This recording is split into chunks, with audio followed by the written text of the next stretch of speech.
Você já conquistou alguma coisa importante e pouco tempo depois você começou a diminuir aquilo que conseguiu?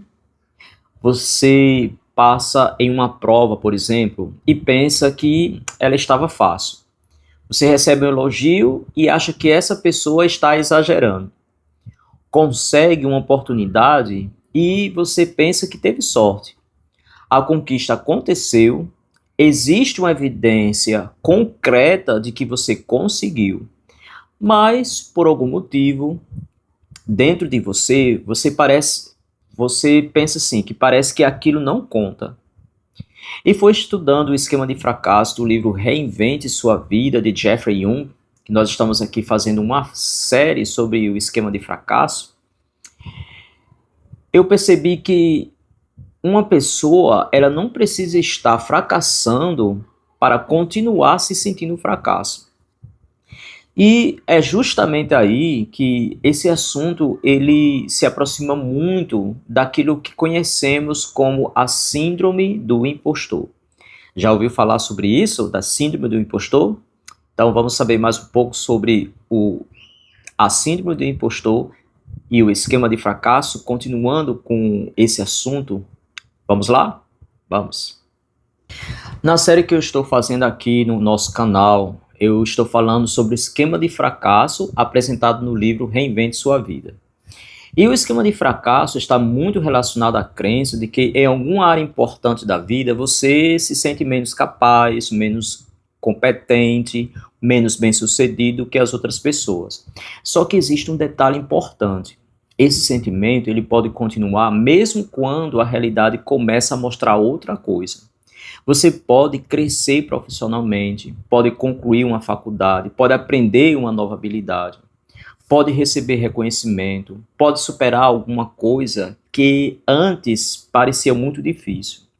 E mesmo assim, uma parte de você continua dizendo, isso não prova nada. E foi aí que eu percebi uma conexão muito interessante com a síndrome do impostor. Nos dois casos, existe essa dificuldade de incorporar a conquista à maneira como a pessoa se enxerga. O resultado muda, mas a visão sobre si mesmo continua praticamente igual. E uma das coisas que mais me chamou a atenção nesse assunto é a maneira diferente como nós podemos interpretar sucesso e fracasso. Imagina uma pessoa que acredita profundamente que não é competente. Quando ela consegue alguma coisa, ela pode pensar: foi sorte, a pessoa me ajudou, não era tão difícil, qualquer um conseguiria.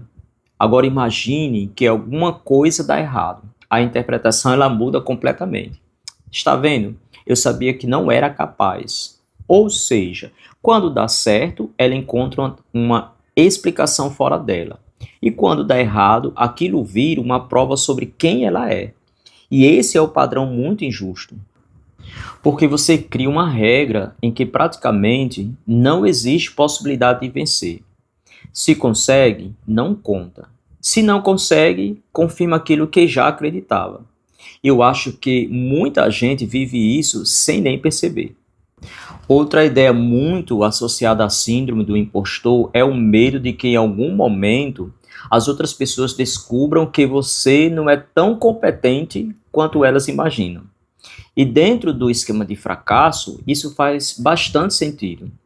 Se eu já acredito que eu sou menos capaz do que os outros, cada novo desafio pode parecer uma ameaça.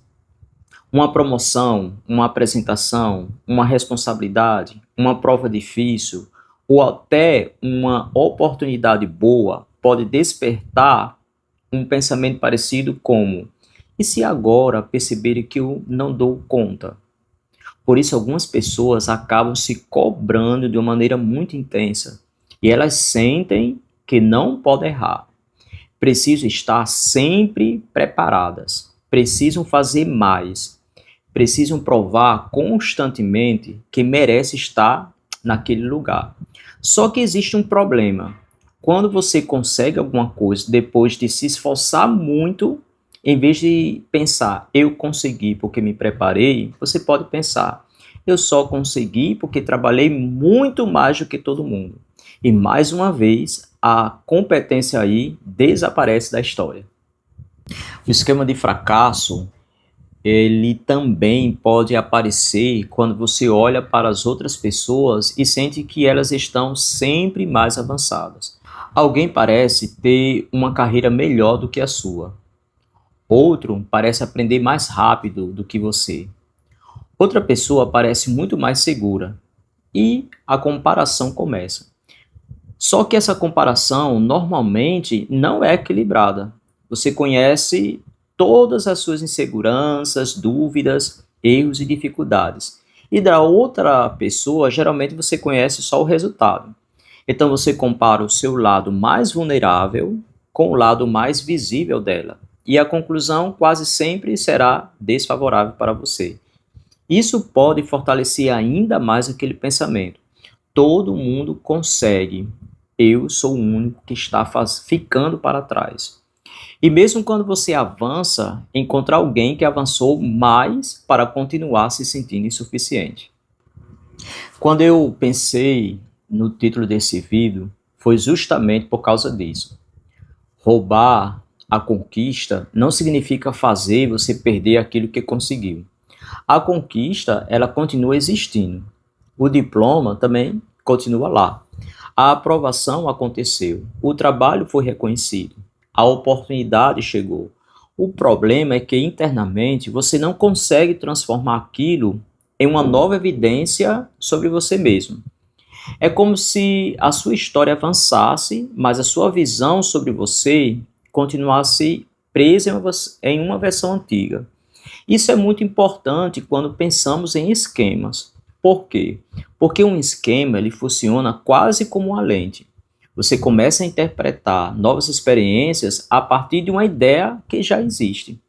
Então, se a ideia é eu sou um fracasso, até mesmo uma conquista pode ser reinterpretada de uma forma que preserve essa crença.